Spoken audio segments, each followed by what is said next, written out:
Député, Monsieur Perru. Madame la Présidente, Monsieur le Ministre, chers collègues, tout ce qui peut faciliter, bien sûr, la création des entreprises est le bienvenu. Je crois que c'est l'esprit de ce texte. Et on peut penser que l'installation d'un guichet unique pour la création d'entreprises puisse permettre de rationaliser les procédures et de libérer justement l'intéressement, la participation et bien sûr faciliter la création chaque jour de nouvelles entreprises. Toutefois, on peut s'interroger puisqu'effectivement, la création de ce guichet unique électronique a aussi des conséquences qui ne paraissent pas être les meilleures.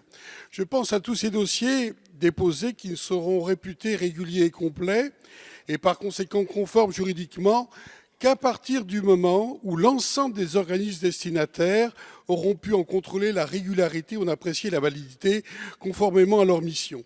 On voit donc bien que l'accusé de réception envoyé par guichet électronique ne sera donc pas considéré comme une validation légale avant que tous les organismes aient été en mesure de contrôler le dossier.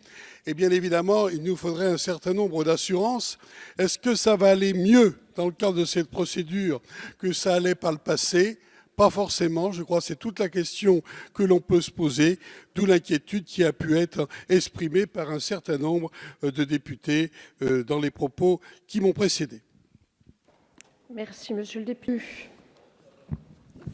Oui, dans le même esprit, bien sûr, que notre collègue, j'ai consulté cette semaine justement les CFE qui sont implantés sur ma circonscription, notamment les services justement de la Chambre de commerce et d'industrie, et qui me disaient combien l'accompagnement personnalisé était quelque chose d'essentiel lorsqu'un créateur d'entreprise vient justement accomplir toutes les formalités, combien ce contact humain était primordial justement dans ces relations et que d'ailleurs ces relations pouvaient se poursuivre par la suite justement par le CFE.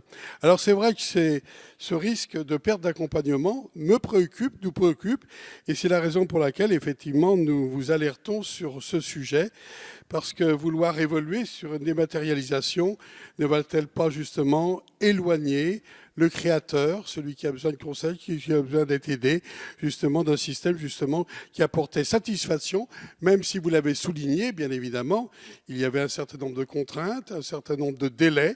Alors on ne peut que souhaiter que si cela se met en place, que nous puissions avoir dès maintenant l'assurance que cela apportera plus et mieux que par le passé.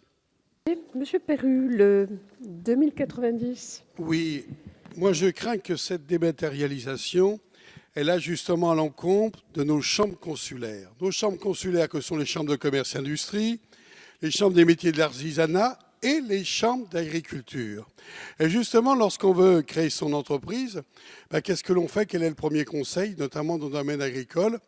Eh bien, c'est d'aller voir justement sa chambre consulaire, et dont d'ailleurs on peut lire effectivement les projets. Lorsque vous allez sur un site, eh bien, c'est tout d'abord de faire le point sur le projet, de répondre aux interrogations, d'informer des étapes de la création d'entreprise. Et ces chambres, justement, peuvent apporter l'expérience de l'accompagnement, la complémentarité des compétences des équipes de conseillers, des échanges avec d'autres porteurs de projets, des professionnels, un conseiller qui vous accompagne dans votre projet et qui peut construire avec vous aussi un parcours de formation personnalisé.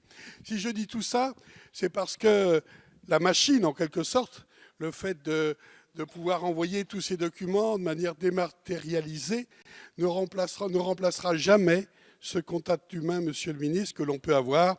Et je pense justement à ces petites entreprises qui se créent, ces agriculteurs qui veulent créer leur entreprise et qui ont besoin d'être accompagnés dans cette démarche. Et si votre démarche peut être considérée comme peut-être une avancée d'un point de vue, j'allais dire, du progrès, avancée dans un monde, bien sûr, qui doit s'adapter aux réalités de demain, il ne faudrait pas que cette avancée affaiblisse nos structures qui, sur le terrain, sont essentielles. On voit bien que les moyens sont de plus en plus insuffisants pour nos chambres de commerce et d'industrie, pour nos chambres des métiers, pour nos chambres d'agriculture, et on sent qu'on fait un pas de plus, peut-être, en allant dans le sens que vous nous proposez, ce qui serait grave pour nos zones rurales et pour justement toutes nos zones, cette France des territoires à laquelle nous sommes attachés. Merci. Ils ne sont pas à 1098, Monsieur Perru. Oui, Madame la Présidente, Monsieur le Ministre, mes chers collègues, chacun sait que la plus grande difficulté lorsqu'on crée son entreprise, c'est la solitude. C'est ce qui apparaît en tout cas lorsque l'on recherche les motifs justement d'inquiétude des futurs créateurs. C'est la solitude, cause d'échec lors d'un lancement, parce que justement on n'est pas suffisamment accompagné, on a des doutes, on ne connaît pas tout, et ce n'est pas simplement sur un écran, en accomplissant ces formalités, qu'on aura le soutien et le conseil que l'on souhaite. Donc effectivement, dans cette continuité de nos précédents amendements, nous souhaitons que soit maintenu, bien sûr, le rôle des chambres consulaires et des lieux au plus proches, pour que des artisans, des agriculteurs, des hommes et des femmes qui créent leur entreprise puissent effectivement mener toutes les formalités qui sont les leurs en étant accompagnés. Lorsqu'on va d'ailleurs sur les sites de chambres d'agriculture, de chambres des métiers ou de chambres de commerce et industrie, on voit cette rubrique « Comment créer une entreprise ?» Eh bien, créer son entreprise, c'est bien sûr avoir un projet, avoir des financements, il faut répondre à un certain nombre de questions. Et puis, il y a bien sûr en dessous de toutes ces formalités, eh bien, venez déclarer tout cela chez nous, au centre de formalité des entreprises, où nous vous attendons et où nous vous accompagnons. Il y a donc une démarche qui est globale. Depuis la prise en compte de la personne qui vient avec son projet, c'est vrai qu'il peut venir avec son dossier sous le bras. Pourquoi pas? Parce qu'il a des doutes, parce qu'il a besoin d'explications, qu'il a besoin de soutien. Et puis tout cela se termine quelques jours plus tard ou quelques mois plus tard par l'inscription. Et c'est cette notion de conseil et d'accompagnement pour laquelle nous nous battons, vous l'avez compris, quelle que soit éventuellement l'évolution des modalités, effectivement, d'inscription. Merci.